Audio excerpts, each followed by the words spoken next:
Ok. Então, vamos lá, gente. Nós, na segunda etapa, né, na primeira etapa, a gente se preocupou, né, em definir lazer, em ver em que locais que a prática de lazer se torna possível, né, quais são os interesses que envolvem o lazer, e também em que espaço e quais barreiras que envolvem a prática do lazer, né. Então, a gente percebeu que o lazer dele é uma vivência onde que o prazer, né, é a busca central, né? Além disso, ele está sujeito. Gente, vocês puderem fechar o áudio, por favor, Rosângela, por favor. Ele está sujeito, né, à dinâmica tempo e à dinâmica atitude, né? Então, tempo, porque existe uma organização da gente dentro do dia da nossa rotina para vivenciar, né, as vivências de lazer, né? E só esperar, Rosângela. Oi. Feche seu áudio, por favor. Tá.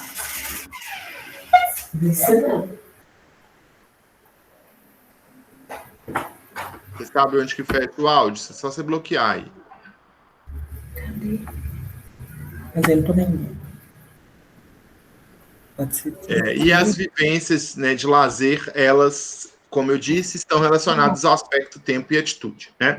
E existem barreiras para a prática, né, da atividade de lazer, como a gente também já conversou, e depois a gente foi falando da forma que o lazer se apresenta na empresa, né?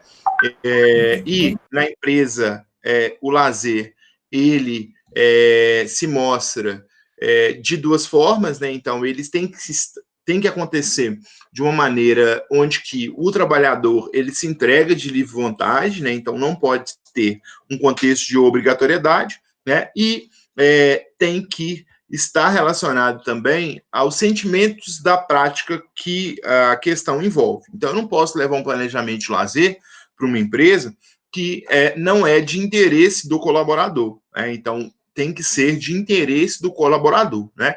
E as atividades de lazer, elas são muito mais do que somente... Ô, Samuel. Oi. Rapidinho, os meninos estão tentando entrar na aula aí, mas não estão conseguindo. Só um minutinho. Por quê? Ah, não sei, tá aparecendo assim, não é possível participar dessa videochamada. Eles mandaram no grupo aí. Peraí, só um instantinho.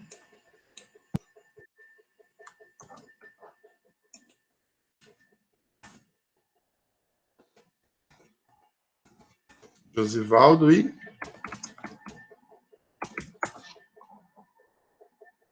Lucas.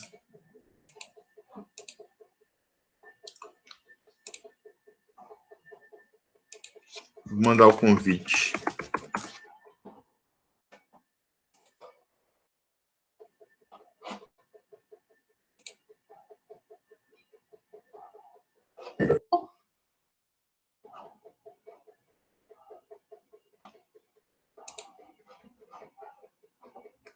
Lógico, ele devia estar com o link errado, então como é que ele ia conseguir? Agora o Josivaldo.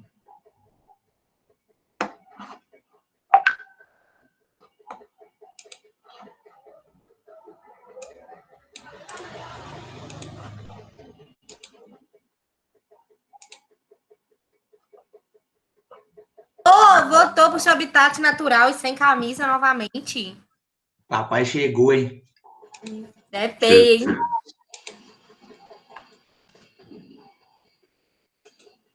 Vou adicionar Josivaldo aqui, ver se eu consigo.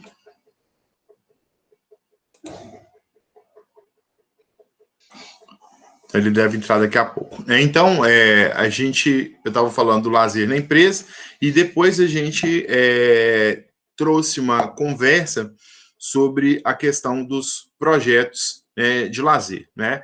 Então, os projetos voltados para a iniciativa pública, que foi a nossa última aula, né? Então, e hoje a gente vai falar um pouco mais de como o lazer se aproxima dos projetos sociais, né? E como que esse planejamento se dá na esfera pública. Então, a gente já falou da esfera privada e hoje a gente vai falar um pouco da esfera pública, né? Então, só me fala se vocês vão ver os slides, por favor.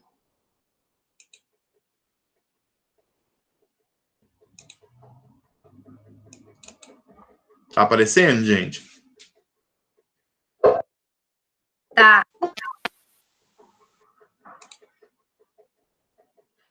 Pronto, Josivaldo está conosco. Aparece, gente, os slides? Sim. Então, vamos lá. Então, a gente vai falar um pouco de como que os projetos sociais se organizam, né, e como que essa gestão social, né, do lazer acontece. Essa aula ela é baseada num texto de uma professora que chama Ana Cláudia, né, ela é professora da UFMG, e ela trabalha com as questões que envolvem as políticas públicas, né, e o lazer.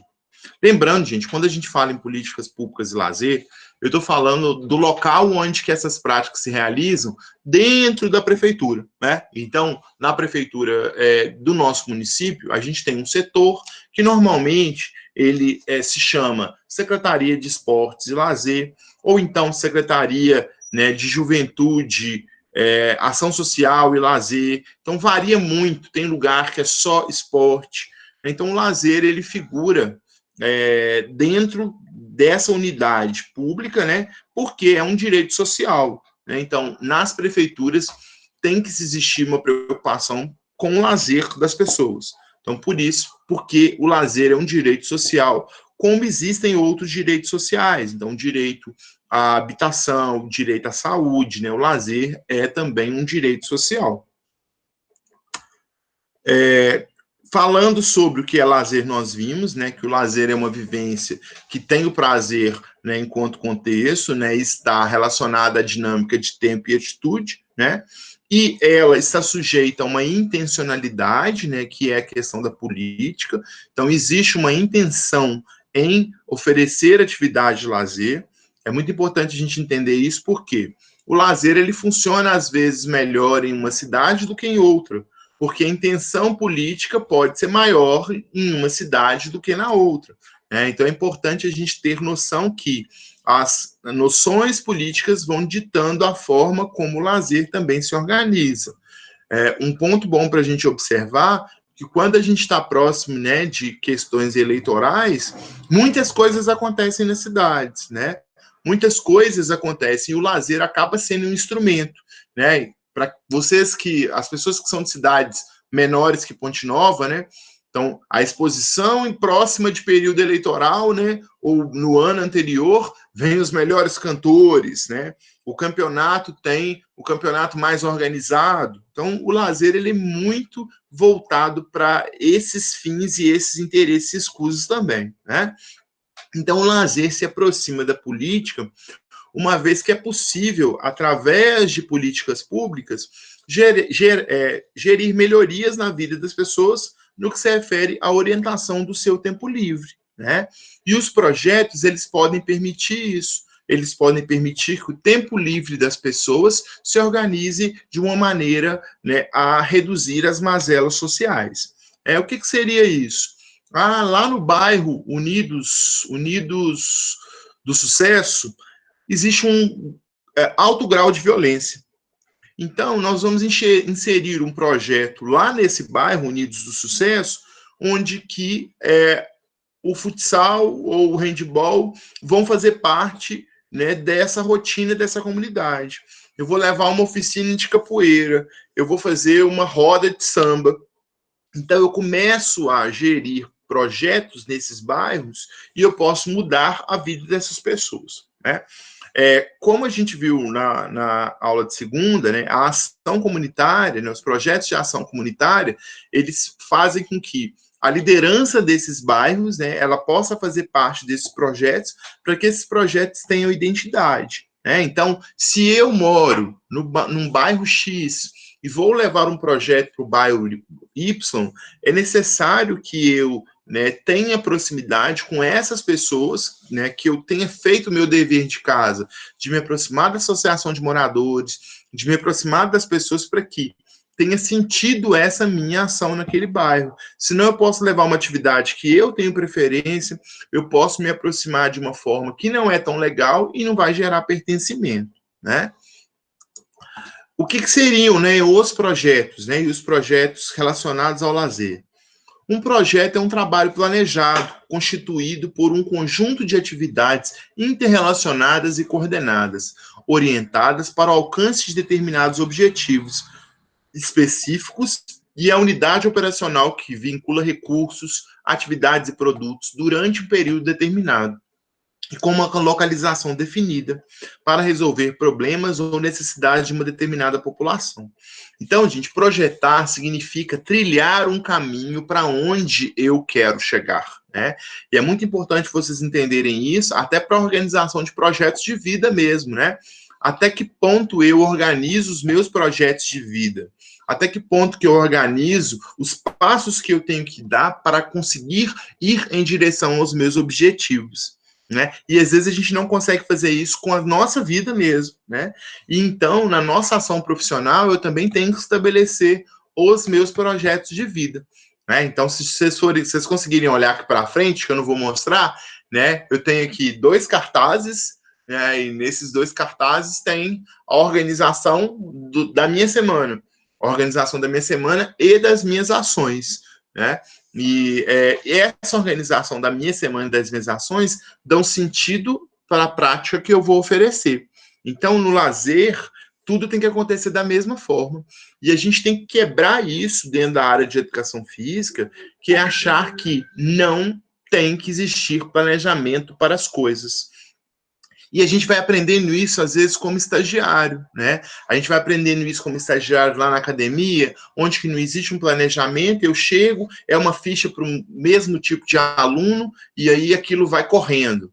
Eu chego lá na escolinha de futebol que eu dou, não, eu já sei, eu sou atleta, então tá tudo na minha cabeça. Aí eu deixo de fazer planejamentos.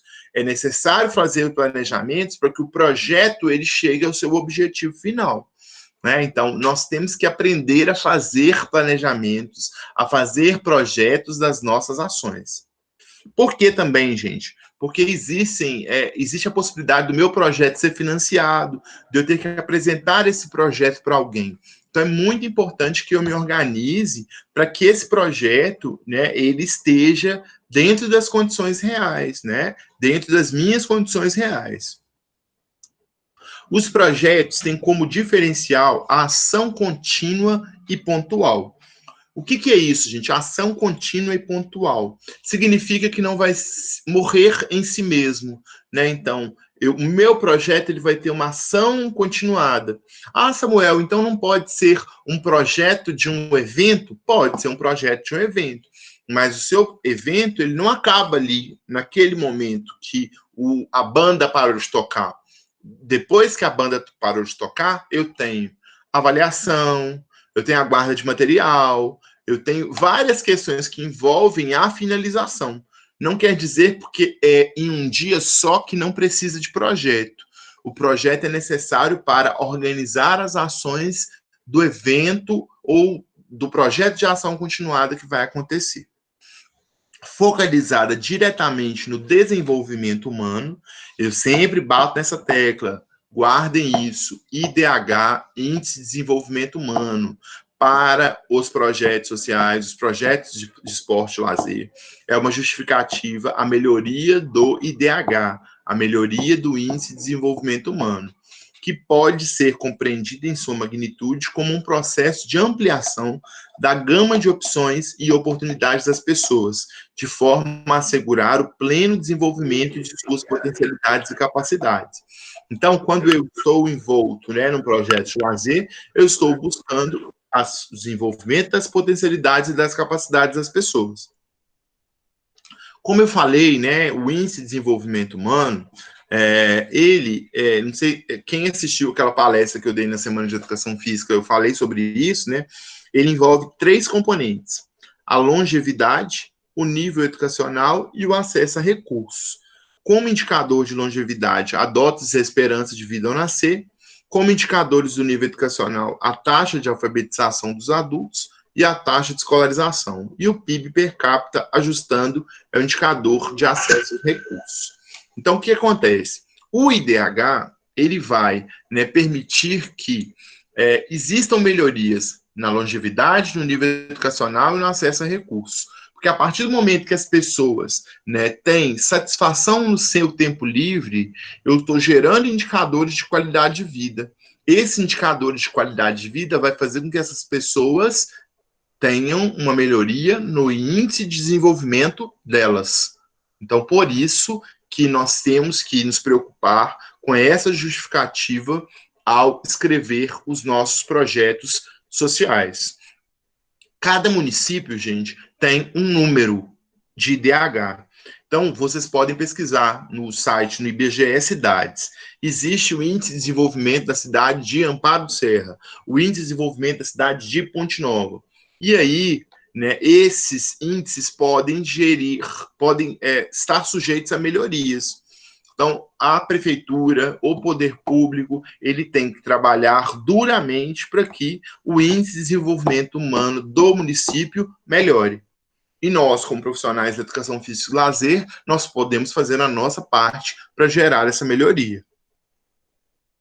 Os projetos sociais, eles têm a justificativa principal de promover alterações nas condições de vida. Nós escrevemos projetos sociais, nós trabalhamos com projetos para promover alterações nas condições de vida das pessoas. Então, a pessoa, quando ela se entrega ao meu projeto, ela vai sair daquele meu projeto melhor. Essa tem que ser a minha busca. Ações articuladas dirigidas ao campo social e com o objetivo de satisfazer necessidades e anseios. Objetivo de satisfazer necessidades e anseios quer dizer que as pessoas elas vão ali para aprender coisas novas. As pessoas elas vão buscar os projetos para que elas alcancem níveis de aprendizado que elas não têm. Então, existe uma necessidade, uma vontade, uma busca, né? Então, o projeto ele serve para saciar essa vontade, essa busca. E tem que atender à heterogeneidade. Isso é muito importante. Porque, gente, é um projeto público, é um projeto social que visa atender às comunidades. Então, ele não pode ser feito para classe A, para classe B, para classe C. Isso acontece muito em várias prefeituras. Exemplo, né? Não sei se tem vou evitar citar nomes, né? Porque a gente está gravando. Mas tem uma cidade bem próxima da gente que realiza uma série de eventos numa praça pública. Né? Nessa praça pública existe festival gastronômico, né? Com chopp artesanal. Todo mundo tem condição, gente, de ir no festival gastronômico e consumir o que é vendido e beber o preço do que é vendido? De forma nenhuma. Uma parcela gigantesca da população fica de fora desses eventos. Então, isso está errado. Os projetos sociais eles têm que atender à heterogeneidade, têm que atender à comunidade, os atores sociais em questão. Eu posso levar um festival gastronômico, sim, mas o que eu estou fazendo para as pessoas das comunidades periféricas poderem vivenciar isso? Né? Então, quando a gente fala, gente, de iniciativas públicas, eu estou falando de atender às comunidades. Então, eu tenho que buscar atender às comunidades. A comunidade do bairro da lavadeira de roupa até a comunidade do bairro onde que as pessoas têm um poder aquisitivo maior. Então, eu tenho que me preocupar com isso porque é verba pública, é dinheiro público, é dotação pública. Então, eu tenho que buscar atender a diversidade envolvida na cidade. Os projetos sociais, eles apresentam diferentes formas de organização e de gestão, né? Com relação à organização e gestão, permitem descrever a estrutura e o sistema de organização através de processos e atividades estabelecidas para dar conta das metas de produção das funções associadas ao processo de gestão. O que é isso, gente? Eu preciso de me organizar para gerir o meu projeto. Então, eu preciso de me organizar para conseguir estabelecer as funções das pessoas, os recursos que eu vou utilizar, quando que a atividade vai começar, quando que a atividade vai terminar, como que eu vou avaliar a atividade. Então, é necessário ter gestão. E isso, gente, mata uma série de pessoas, né, que têm os cargos públicos tidos por questões políticas que não sabem fazer gestão. Então, a gestão ela é muito importante para que o projeto tenha sentido, para que o projeto tenha continuidade. E a gente tem várias pessoas dentro da iniciativa pública que não sabem gerir projetos, que não sabem organizar as ações dos projetos. Em relação à gestão, né, o CEPAL aponta para a modernização da gestão, afirmando que ela se traduz na aplicação de um conjunto integrado de princípios, práticas e técnicas de gestão, que vão permitir perceber o impacto dos programas e dos projetos. Né? Então, se eu estou modernizando a gestão, eu estou modernizando mecanismos de monitoramento e controle. Eu vou procurar saber se, né, depois daquela aula que o professor deu, qual foi o feedback do professor naquele dia? O que aconteceu, né, que esse feedback, né, no caso, acho que eu tenho que voltar aqui, né, porque alguém entrou, né?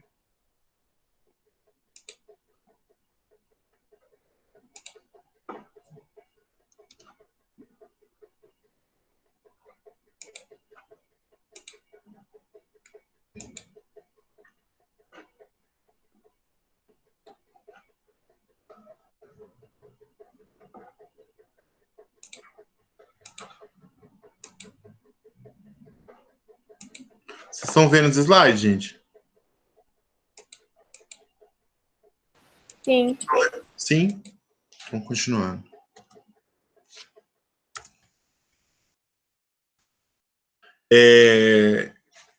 Uma relação que estabelece também que a gente tem que se preocupar como que o programa vai se relacionar com a interação das pessoas. Então, quando eu faço um projeto, eu tenho que me preocupar com o programa, que é o rol de atividades, né? O que cada hora vai acontecer e como que as pessoas vão interagir durante esse programa. Né? Porque se eu não me preocupo com isso, eu posso ter falha de comunicação, eu posso ter problemas com material, problemas com recursos humanos. Então, ao estabelecer o programa, né, pense na interação das pessoas. Vai ter momento onde que as pessoas vão se separar, vão ter momentos onde que as pessoas vão estar juntas, vão ter momentos onde que o público vai ficar distante e a equipe vai precisar de reunir. Então, quando eu estou estabelecendo o meu projeto, eu tenho que me preocupar com o programa, rol de atividades e a interação das pessoas durante essa programação. Com relação ao monitoramento e avaliação, existe uma diferença entre monitoramento e avaliação. O monitoramento é algo que vai acontecer ao longo do processo. Né? Eu não sei se vocês já ouviram falar, existem instituições que fazem controle social de projetos. O que é isso? Quando você recebe uma verba pública para um projeto social, uma instituição de fora vai estabelecer um relatório se a sua ação ela foi eficaz. Ela vai realizar um monitoramento da sua ação. Esse monitoramento ele vai mostrar se alguma coisa precisa de mudar, se algo precisa de ser revisto, se é necessário estabelecer mudanças. Né?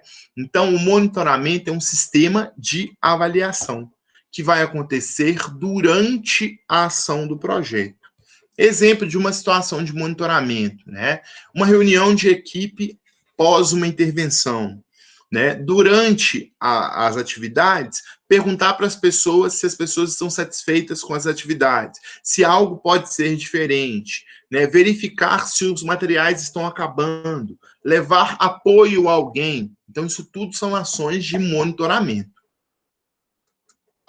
A gestão social, né, pode ser entendida como um campo interdisciplinar e intersetorial de conhecimentos e práticas, traçada por processos decisórios estratégicos e de implementação de ações. Um dos elementos estratégicos é o projeto social, cuja elaboração, execução e avaliação são determinados pela ação dos gestores sociais. Nogueira, 98, destaca uma importante contribuição para o entendimento dos projetos sociais. Os projetos se organizam sob a lógica de marcos normativos, analíticos, organizacionais e de gestão, os quais facilitam o gerenciamento de todo o processo de um projeto social. Aí nós vamos ver o que seria esse marco, né, para que vocês possam conseguir escrever, né, um projeto usando essa lógica de marco. Todo programa ou projeto traz implícita um padrão normativo com relação tanto a fins quanto a meios. Estes não se expressam nos documentos ou objetivos declarados, mas nas ações, nas estruturas e na gestão. O que seria isso, gente? Então, olha só. O projeto social Correndo para a Vida vai ser implantado na cidade de Ponte Nova.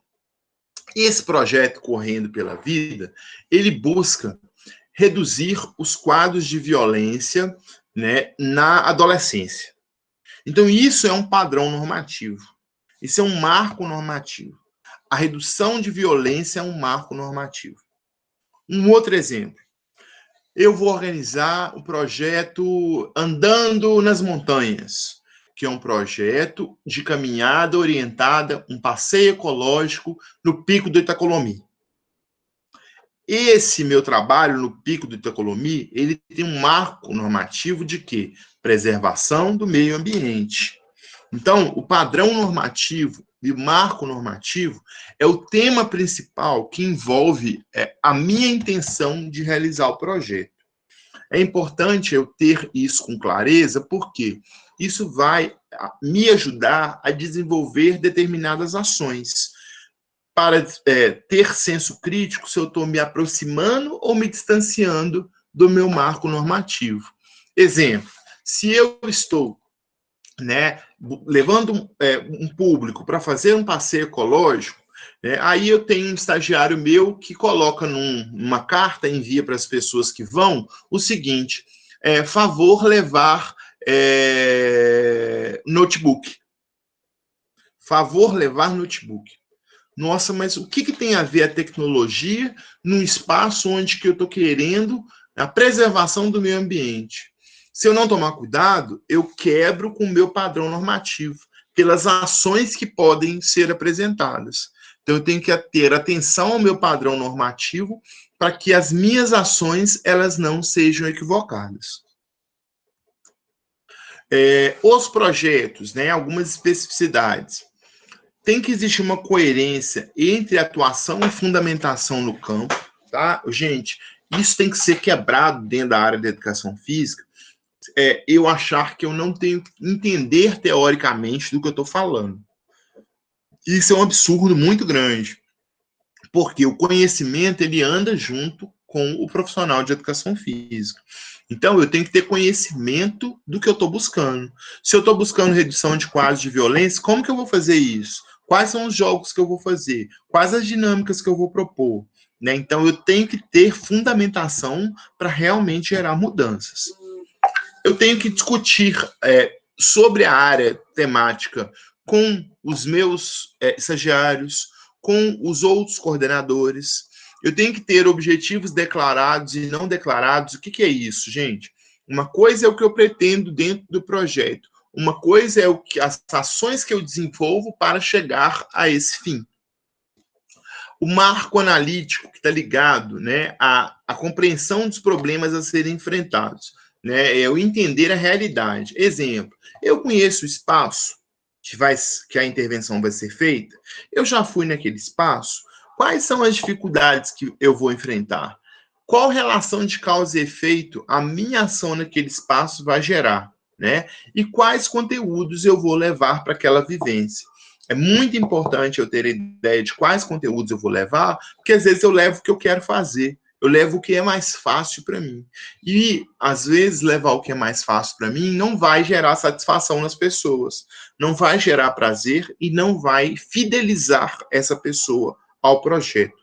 Uma luta muito grande, gente, que os projetos têm é de manter frequência de alunos. Para quem já participou de projetos sociais aí, né, devem lembrar como que a frequência era algo que oscilava muito. tem dia que é 15 pessoas, tem dia que é 10 pessoas, né? Então, eu tenho que escolher os conteúdos de uma forma que seja atrativo e que eu possa envolver as pessoas durante as ações. A avaliação, né, que é um ponto muito importante dos projetos, né? A avaliação ela pode ser processual e ela pode, né, mostrar os resultados finais da gestão. Planejar e acompanhar as ações são funções de tal forma associadas que podem ser consideradas faces de uma mesma moeda. Isso torna o ato de planejar e acompanhar sem sentido se dissociados um do outro. Assim, planejar e não controlar na prática o que foi planejado é um esforço em vão. Da mesma forma, acompanhar uma ação não planejada, sem uma intencionalidade clara, é cair no vazio. Então, se eu estou desenvolvendo planejamento, eu tenho que me preocupar com a avaliação que está sendo desenvolvida, porque ela vai me mostrar as maneiras que eu tenho para mudar as coisas, me dando feedback para chegar aos meus objetivos iniciais. Fechado essa fala, gente, né, os projetos que tem que ficar, né, para gente, eles estão relacionados, né, a marcos conceituais, né, marcos analíticos. Esses marcos eles vão dar, né, sentido à prática que é desenvolvida, né, é como se fosse um contexto, um conhecimento que está sendo colocado dentro do planejamento, né? Então, o que tem que ficar claro para vocês nessa aula? Como organizar, né, um projeto, né, e como esse projeto, quais são as fases que o projeto apresenta. A gente viu a diferença entre monitoramento e avaliação, né, é importante ter essa consciência também, né, e ter um entendimento que o projeto ele deve envolver a diversidade, né, que a cidade apresenta e ele não deve privilegiar a determinado grupo. E também eu tenho que buscar lideranças nesses bairros, né, ou em determinados locais, que vão fazer com que o meu projeto tenha sentido. Uma outra coisa que, quando eu falo de liderança, gente, às vezes eu não vou achar isso na associação de bairro, porque às vezes a associação de bairro ela é um pouco política, mas eu posso ir nos movimentos religiosos, eu posso ir em associações que existem que não são de bairro, naquele bairro em si, né? Então, todo local eu vou ter alguém que é liderança e eu vou tentar aproximar essa liderança do meu projeto para que o meu projeto gere, né, fidedignidade, tenha força. O planejamento ele tem que acontecer, né? Porque se o planejamento não acontecer, né, a ação vai ficar furada. Então, estabeleça planos de metas, né, planos de melhorias, para que a ação possa ter sentido. Alguém quer perguntar alguma coisa?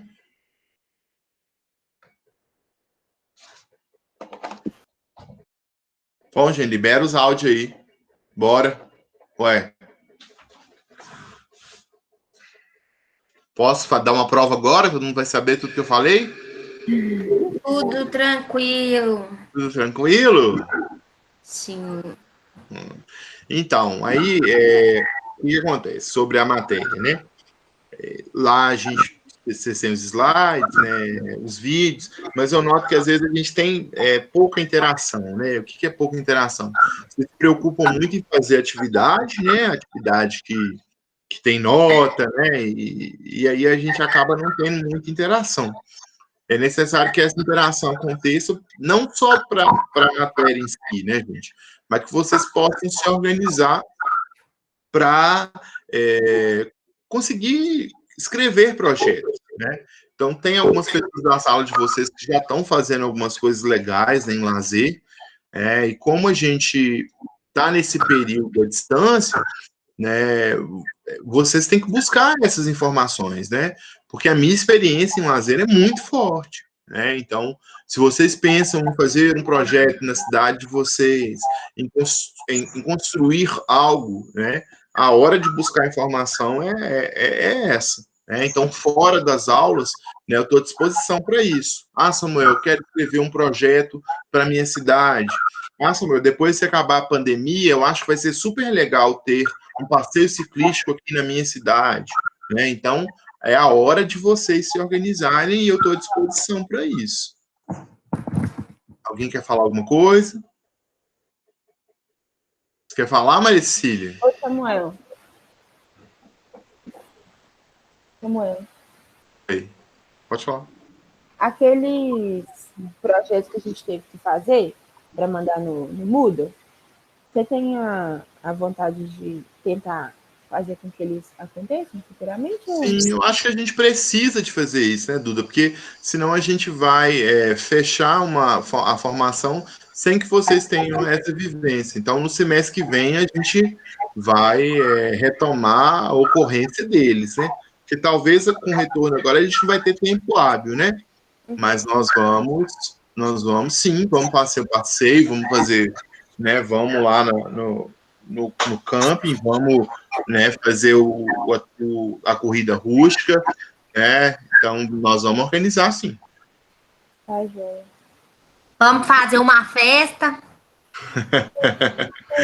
Gente, então eu vou lançar lá e tem lá já o Extra Classe também já lançado, tá bom? Tá bom. Então, beleza, então. Um abraço, gente. Tchau, tchau. Tchau. Alô.